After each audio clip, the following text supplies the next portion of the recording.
From the Library of Congress in Washington, D.C.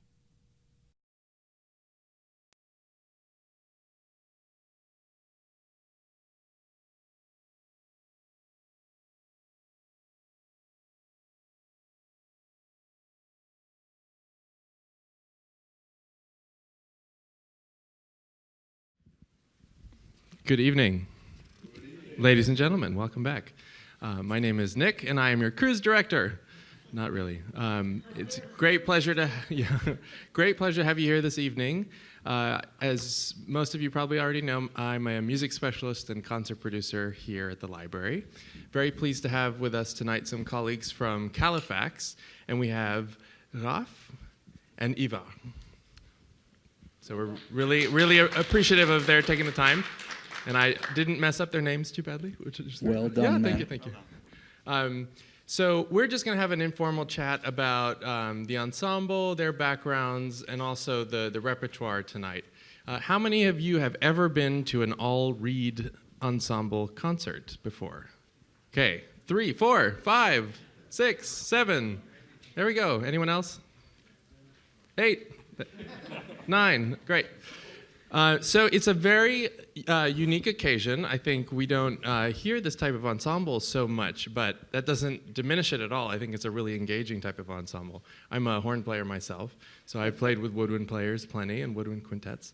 So can you tell us how you came to be in Calefax and also how the ensemble came to be?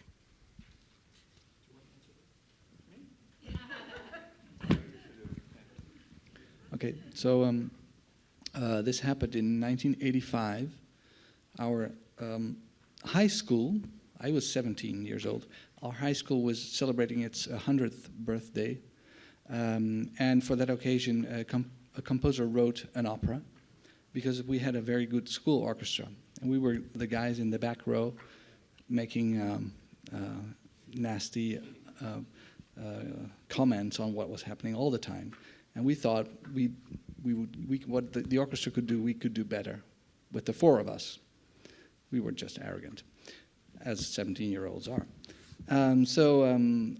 We decided that we would start a group of our own, and we asked the same composer to write us a piece. And he came up with the idea of adding a clarinet to that.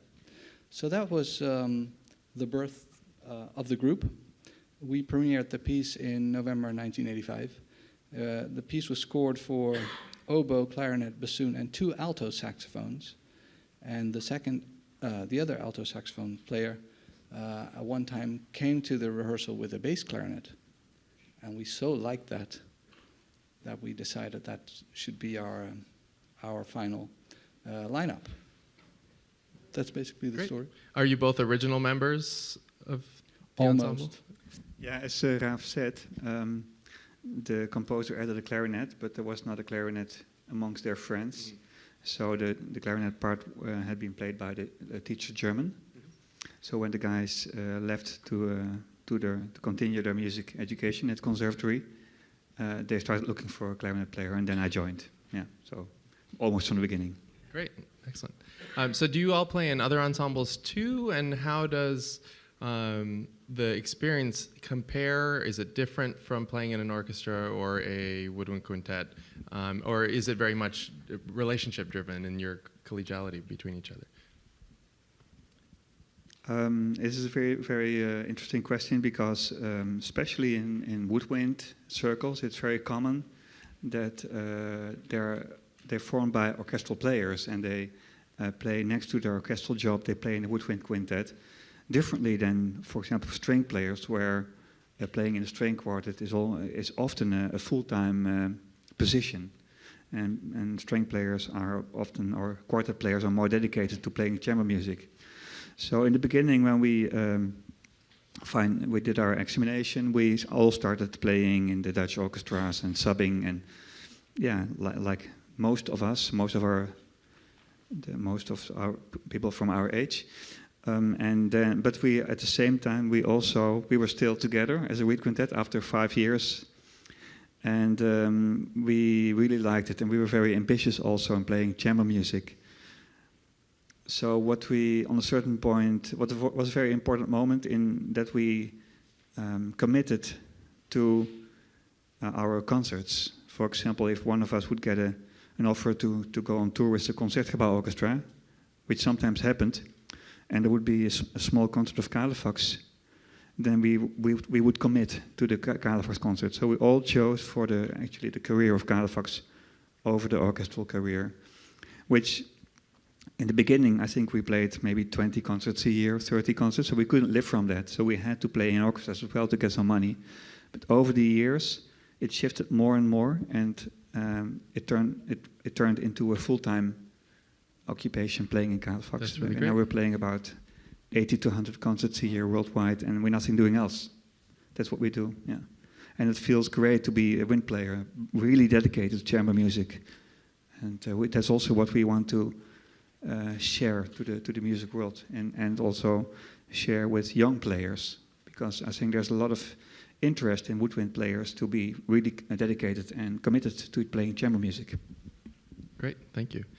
Is there a specific meaning behind the ensemble's name? There is. It means heating up,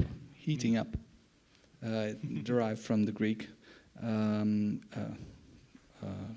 Calor and facere. Well, it's Greek and Latin. There's Greek roots in that, but anyway, I won't go there. It was written over a building's door that I rode by daily on my bicycle going to school. So we just picked it. I came up with that name suddenly, and we thought, well, it's a easy to remember name, and we've stuck to it since. You can change it after a while. No, definitely. Great. One of the most fascinating things about your ensemble is that most of the music, if not all of the music you do, correct me if I'm wrong, is arranged by yourselves or former members. And that's really neat. Oftentimes, busy string quartets in the US, if they're touring all the time, some of them might do some arrangements, but for the most part, other people are doing the arrangements or composing the works. How did that come to be?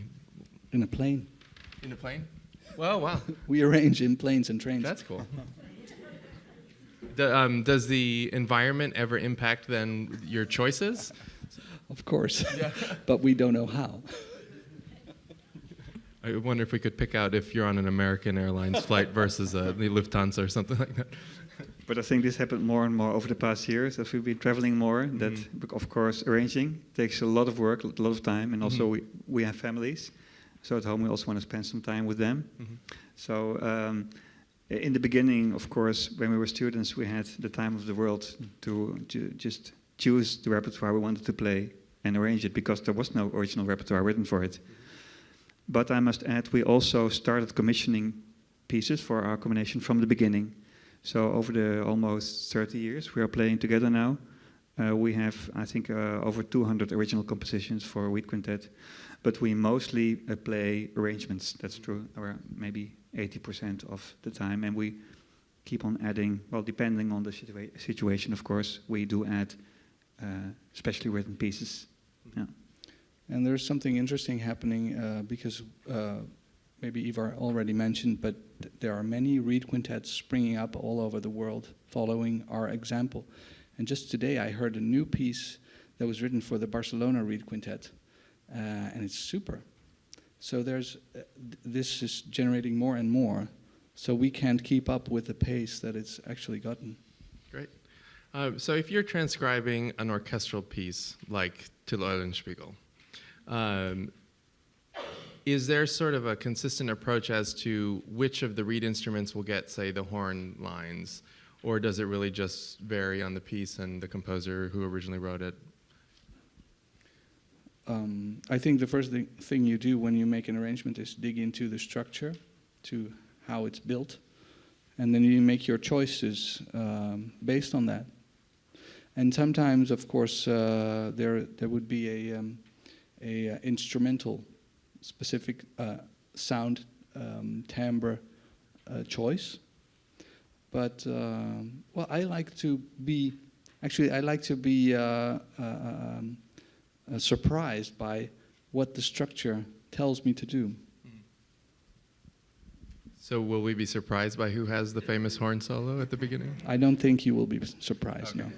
no. One of the really most interesting types of works on this program is the Nancaro, the selected studies for player piano. Can you explain how you all came to know those pieces and why you thought they were so ideal for the Reed Quintet setting? That's actually quite a funny story, because we were trying to get a foot in the door in the American music market, and we were calling up people, putting us into contact with influential people. And there was one person, I won't tell his name, in New York, a programmer, a presenter of a major hall. And he told us, well, I like the way you play. You're a good ensemble, but the kind of music you play does not interest me. If you would like, for instance, present a major selection of Nancaro studies, then maybe. So we started digging into that music. And in fact, I had heard of him, but never really invested a lot of time. And I thought, this is incredible music. The whole world should know of this music. And I thought it might be very, very good for us, good music to play for us. And even I thought that the music would gain by us producing it. So, especially also because it's been written for player piano, so reproduced mechanically, and so what we could add is the human touch. Is the human interpretation of it. And the layers of the different instruments would clarify more the structure, because it's very contrapuntal music, polyphonic music. And so I went happily arranging. And then after 2 years or so, we had a whole collection of pieces. And we called him up, and but he left that job, and we never got any gig out of that. Oh, no. Well, I'm sure it helped you here. So is anyone not familiar with Nancaro? I can give a bit of an overview. There's a big write-up in the program, but he was an American character, shall we say. He was sent to a military academy. His father was the mayor of Texarkana, Arkansas. And he became a quite enthusiastic communist, and he was registered with the party. And he actually went to fight against Franco in Spain, as you do. And then he came back. The US government wasn't pleased with him, didn't give him a passport, so then he decided to take off to Mexico for most of the rest of his life. And over the course of the next 40 years, he only came back to the US once, until later in his life. And that trip was solely intended for coming to buy a mechanical thing to create piano rolls for player pianos, because he got hooked on this notion of composing for player piano. Does everyone know what a player piano is? Raise your hand if you've seen them in real life, heard them. Great. Some people haven't. You got to check. So he was writing these studies for player piano throughout this whole time in Mexico, and he wasn't really involved with the music industry, and he wasn't really getting his music performed. He had a couple instances in Mexico where he had his music put on and people didn't respond well, and there were like 10 people in the audience. And then it turns out that some really cool, important people picked up on what he was doing and started to promote him in Europe and in the US, and those included Ligeti, it was the biggest one, right? And Elliot Carter and Roger Reynolds, who is in DC a lot, was also heavily involved. And then some other characters who have actually done some books about him. But so anyways, later in the 80s, when he finally started coming back to the US, his music was performed. Some of his music started getting recorded from 1969 on. He'd been composing for over 30 years without a commercial recording, and that was his sole purpose in life, was composing. So that's a bit unusual for someone who's making his living in a certain way. But anyways, interesting character, worth learning more about, because a lot of people give him credit with completely revolutionizing some musical thoughts. We'll do questions at the end because we got to get the microphone up for that. Anyway, so pay attention to the Nancaro, and it's really funky and interesting, and be prepared for some cool experiences with that, I think. What went into choosing the program for this evening? So we have Ockeghem, we have Nancaro, we have Franck, who's phenomenal, and then the Shostakovich and the Strauss.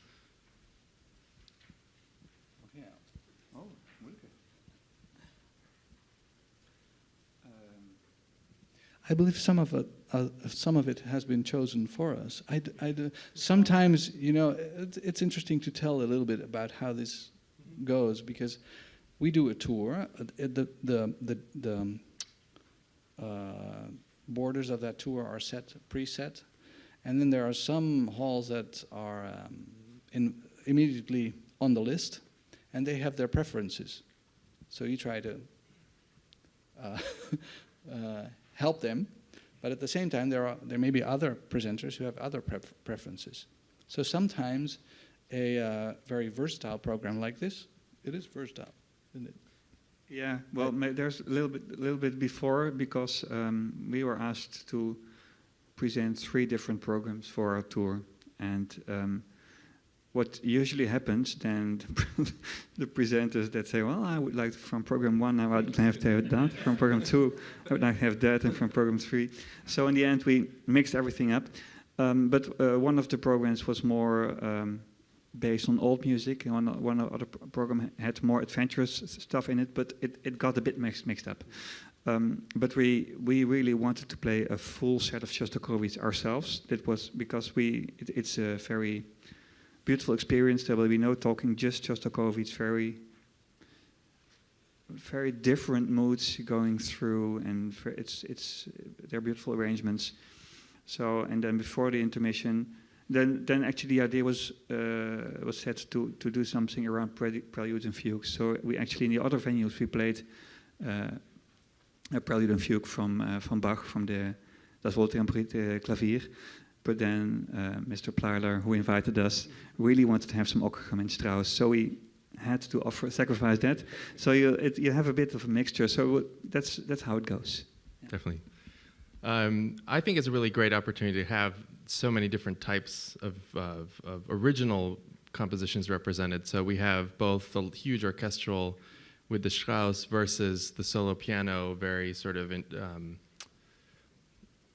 much more introverted than, you know, big bombastic folktale tone poem, and then the vocal music as well with the Ockeghem and the organ music, and it's really an awesome experience to see how so many different types of music can be translated into this probably new for many of us type of instrumentation. Yeah, and can I say something to that? Because what I think one of the strong points of Calefax is, compared to a regular woodwind quintet, is that because we have 5 reeds, the sound blends very well. Like 4 strings in a quartet, they blend into one string sound, while in a regular wood quintet, because the flute and the French horn that we don't have, they stand out much more and make the sound much more transparent.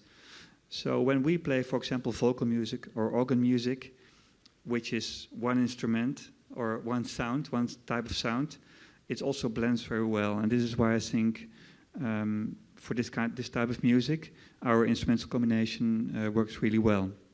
That's also why we play this music. Great. One of the other things that you do a lot of is interactive presentations. Am I correct? There's something about Mars going on, and their website is really, really cool if you're into visual stimulation and musical stimulation, of course. But can you tell us a bit about the different types of interactive and sort of atypical projects that you've done? Oh, we do a whole range of stuff. The Mars is a children's show or family show that we've just premiered. And we will be doing that for, at least 50 times more in the coming half year, and then continue in the following seasons. I remember that here in the Freer Gallery, we've done a concert with projections. And we do all sorts of things. We talk to the people, so you will need to get used to that. We talk when we are on stage, and yes, we have various programs with visual stimuli. And, Gesundheit. And one of the other cool things that I saw was that you do collaborate with vocalists sometimes. Like you have a recent recording that came out. And what is it like for the singers to work with an ensemble of this nature, which is presumably they've never worked with a reed ensemble before? Yeah. Well, they love it. Well, it's because we of course we breathe, and of course piano players also can breathe, but often for string players and piano players it's less natural to breathe in the music, while we have to in order to be able to perform. So when we perform and we play together for such a long time, we really take the time to breathe, because when you, as a player, you don't take the time to breathe, you feel like this, and everybody in the hall will feel this if you don't take the time to breathe. So we really take the time to breathe, and what's really nice for a singer is that you can have the time to breathe. So they love it. They love the way you can phrase, and also we can. We have many more colors than a piano. We can add more colors. We can. We have also, I think, a bigger dynamic range, and the sound is completely different. And we often do songs that singers have been doing for a lot of times with piano, and then suddenly all these colors open up and they can breathe. So they love it. Yeah. Would you ever transcribe Winterreise? We have that coming up this Saturday, so that's why I'm asking. Only if it's with Ian Bostridge. Thank you. Great, so I think we'll open it up to questions from you all now, and then we'll let our friends here go get some dinner before the show. So if you have a question, just raise your hand, and Jay will bring the microphone to you, and just please wait till the microphone gets to you. I wasn't sure if I had the right composer, whether it's non-Caro or not, who wrote for two pianos a quarter tone apart. Maybe that's somebody else. Is that an Ives piece? Well, everything Ives kind of, well, not quarter tone, but Kortag did a lot of. Did Kortag do quarter tone stuff? Sure. Yeah. But I believe the Ives one is maybe the first. Mm-hmm. We'll check. David's the expert in that kind of stuff. I'm a little more tonal.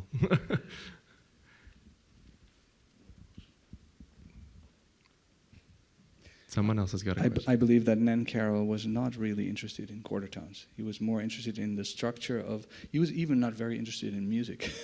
He at one point stated he was more interested in mathematics and making that audible by use of melodies that he had become so acquainted with in his youth. He was a jazz musician, and you can hear that in his music.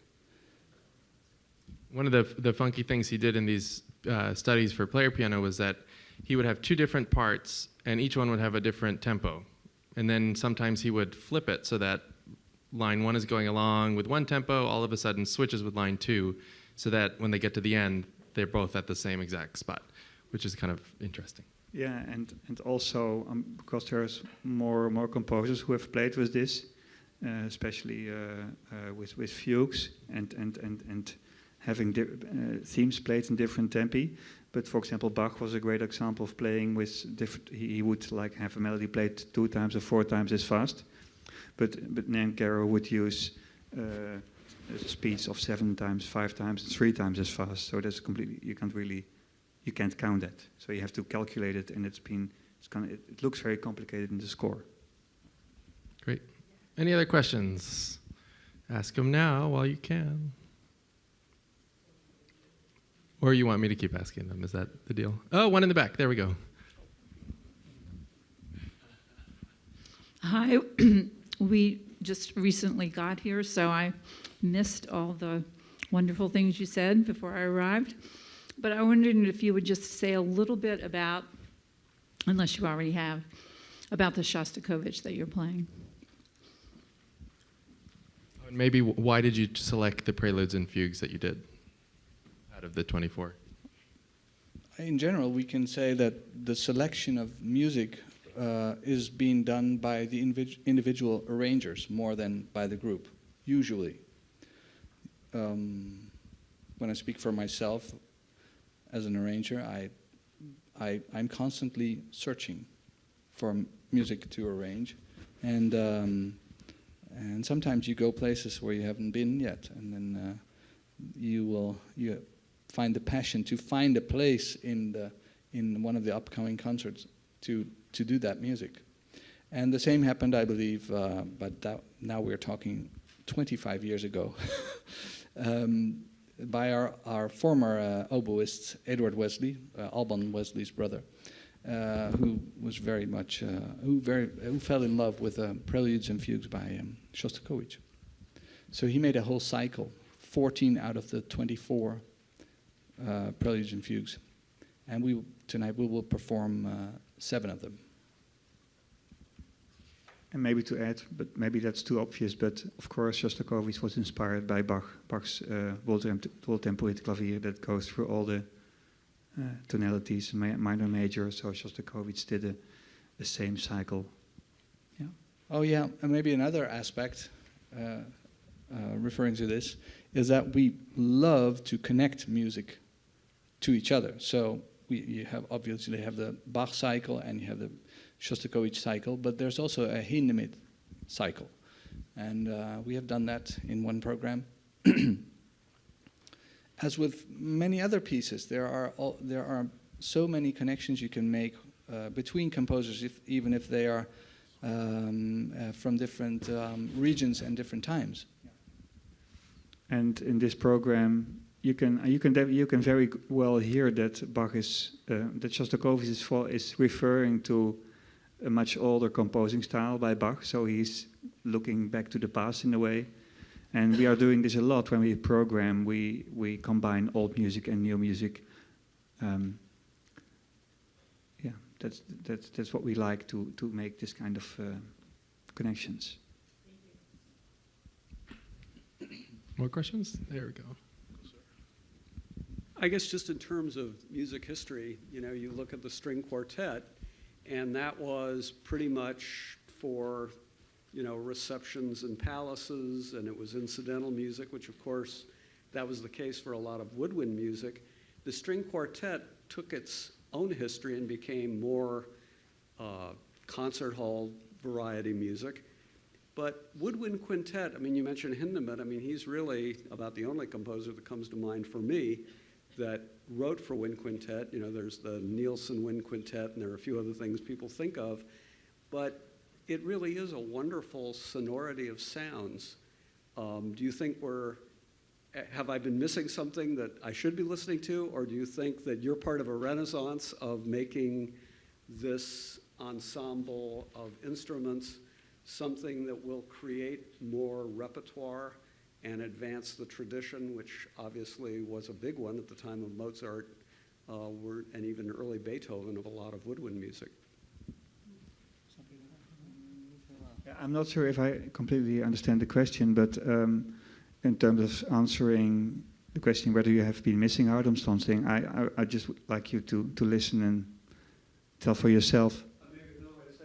Are there a lot of composers that have been writing woodwind music that we should be listening to that's out there that just doesn't, make it to the forefront? Yeah, well, I think the fact that I play in Calefax for such a long time now has changed my view on music, and I'm not really looking anymore at woodwind music at all.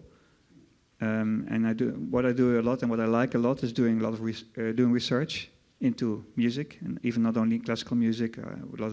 We listen a lot to world music, jazz music, different kinds of music, and we try to see what inspires us and what could be played by Calefax, and then we play it.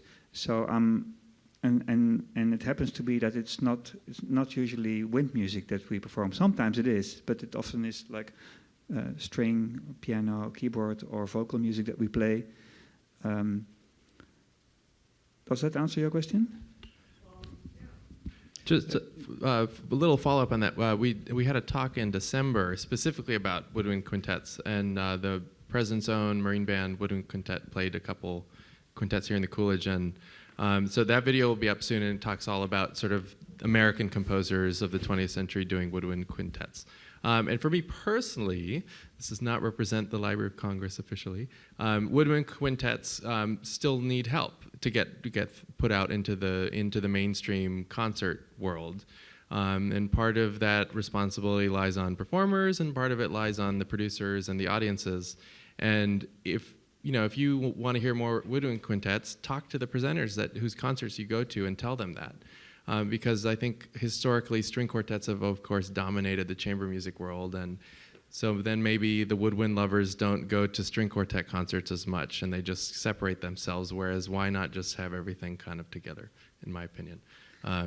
Yes, or do you want to follow up? I just noted that the program lacks our genre name, that is Reed Quintet. So we are a Reed Quintet. And the other thing is that if you like to dig into wind music, or woodwind music, the 16th century knew a very big tradition of consort music. And the consorts were sometimes mixed, but sometimes not. And it was usually played by cornetos and sackbuts and pommers and what have you. A lot of those, that stuff. And that's great music. Your remark reminded me that everything on the program is a transcription, and I wonder, and you're saying you're not necessarily looking specifically at wind music, but music that interests you, so I'm curious, in your repertoire, how much of it is transcriptions and how much you have that's actually composed for your specific ensemble? Yeah, I think, as we said, 200 plus new pieces have been produced in the course of the 25 years, and maybe 2 or 3 times that number have been arranged. But there are some of the pieces are evening filling, like the Shostakovich, and we call that one piece. So or the Art of Fugue, yeah. So it's hard to tell, but generally that's the numbers. So often a program of yours would have original pieces and transcriptions in it. Yeah. So this is not necessarily a typical program. No, well, we don't consider ourselves as a contemporary music ensemble, but also not as an old music ensemble. We try to make combinations, and because you're also listening to one combination of instruments the whole evening, so the variation in repertoire is very important to us, and to keep it alive for the audience. Of course, we have different colors we play with, but we also really use the programming as a way to vary and to make contrasts.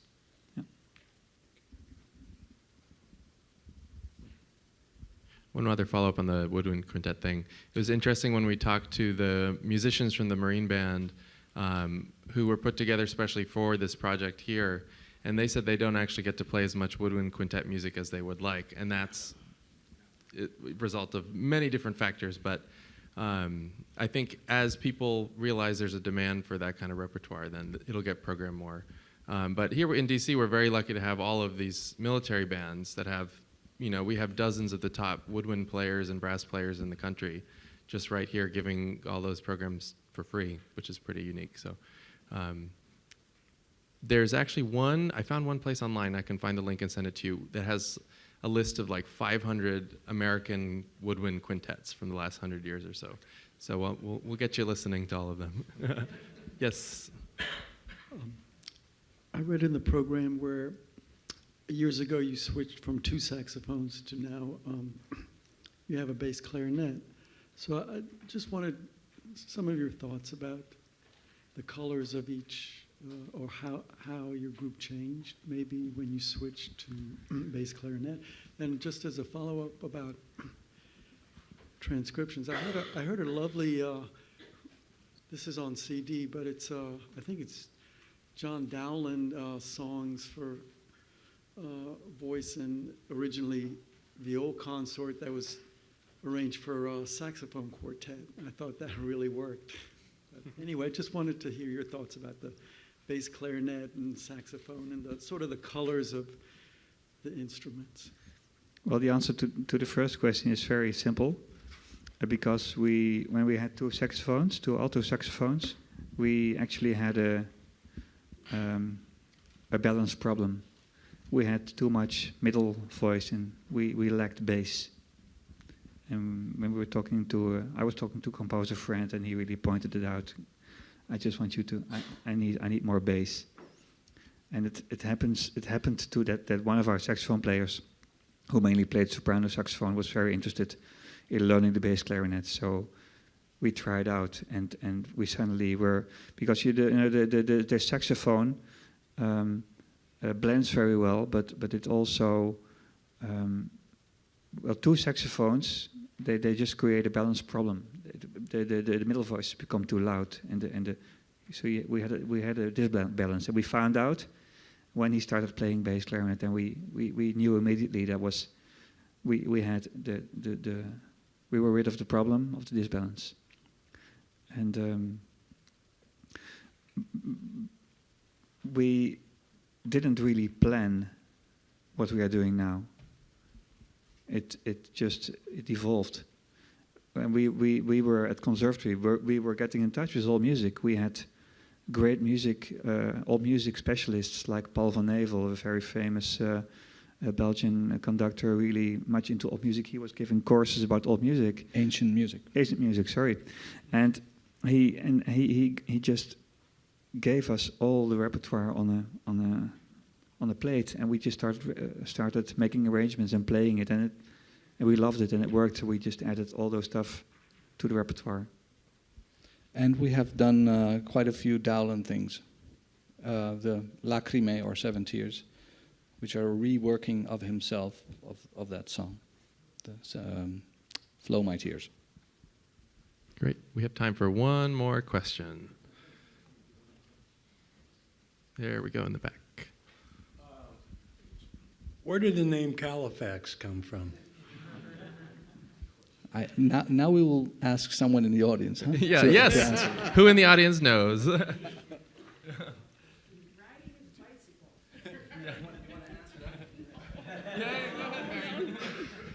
He was riding his bicycle when he was 17 years old and saw a sign on a building, right?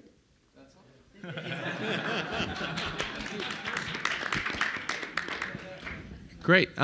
So with that, we're going to let Ivar and Raf go back to getting ready for the concert. We appreciate your time. We appreciate your time. Thank you all for being here. It's going to be a really exciting night.